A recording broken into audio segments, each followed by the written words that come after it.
Hello friends, आज हम बात करने वाले हैं ब्रह्मांड के एक ऐसे रहस्य के बारे में जिसकी खोज अभी तक वैज्ञानिकों ने भी सही से नहीं कर पाया। तो चलिए बात करते हैं ब्लैक होल के बारे में।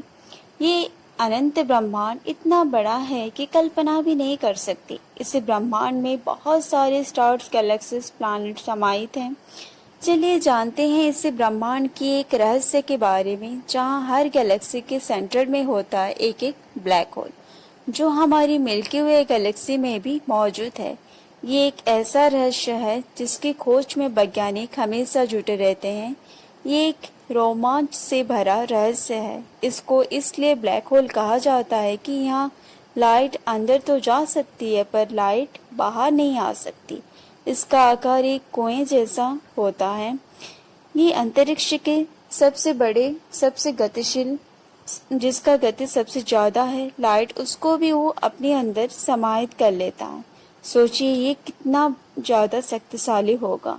ये अंतरिक्ष के वो एरिया है जहाँ ग्रेविटेशनल फोर्स बहुत ही ज्यादा स्ट्रांग होता है। इतनी ज्यादा स्ट्रांग है कि इसके ग्रेविटी से बचना मुश्किल है।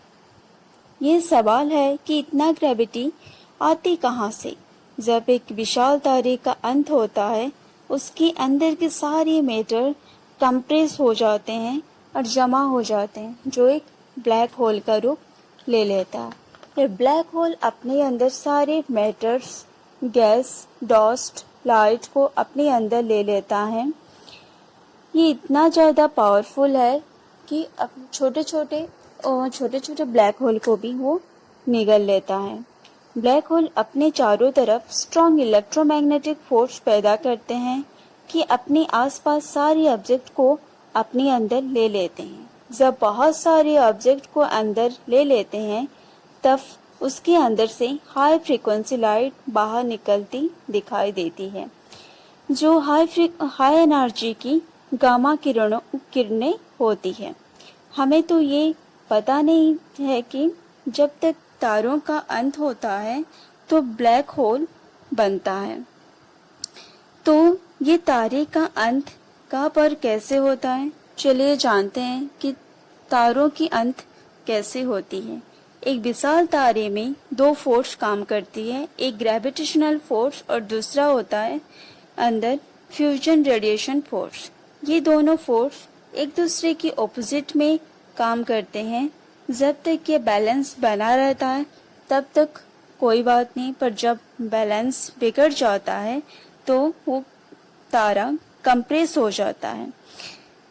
कंप्रेस होके वो ब्लैक होल का रूप ले लेता है। तो उसको क्या बोलते हैं, जो तारों का विस्फोटक को हम सुपरनोवा भी कहते हैं। तो आइंस्टाइन की एक कंक्लूजन था कि ग्रेविटी की वजह से हर ऑब्जेक्ट अट्रैक्ट होते हैं। इसके साथ साथ हीट, लाइट एंड साउंड भी अट्रैक्ट होता है। ऐसा है तो यूनिवर्स में भी ऐसा ऑब्जेक्ट होगा जो लाइट को भी पूरी तरह से एब्जॉर्ब कर पाएगा। जो लाइट को पूरी तरह से एब्जॉर्ब करेगा वो पूरी तरह से ब्लैक होगा। एग्जैक्टली यही होता है ब्लैक होल। जब Einstein general theory of relativity के बारे में बताया था, तब ये ब्लैक होल की थियोरेटिकली ही बताए थे, पर आइंस्टाइन को ये पता नहीं था कि ये सच में एग्जिस्ट करते हैं। इनफैक्ट जब तक आइंस्टाइन जिंदा थे तब तक ब्लैक होल के बारे में कुछ भी पता नहीं था। 1964 में जब नासा ने एक साउंडिंग रॉकेट को भेजा था एक्सरे की सोर्स को डिटेक्ट करने के लिए, तब एस्ट्रोनॉमर ने ब्लैक होल का होने का अनुमान लगाया था। ये था ब्लैक होल के बारे में कुछ जानकारी। नेक्स्ट टॉपिक किसके बारे में होगा, आप प्लीज कमेंट करके बताइए। आप मेरे चैनल पर नए हैं तो आप मेरे चैनल को लाइक, शेयर एंड सब्सक्राइब करना ना भूलिए।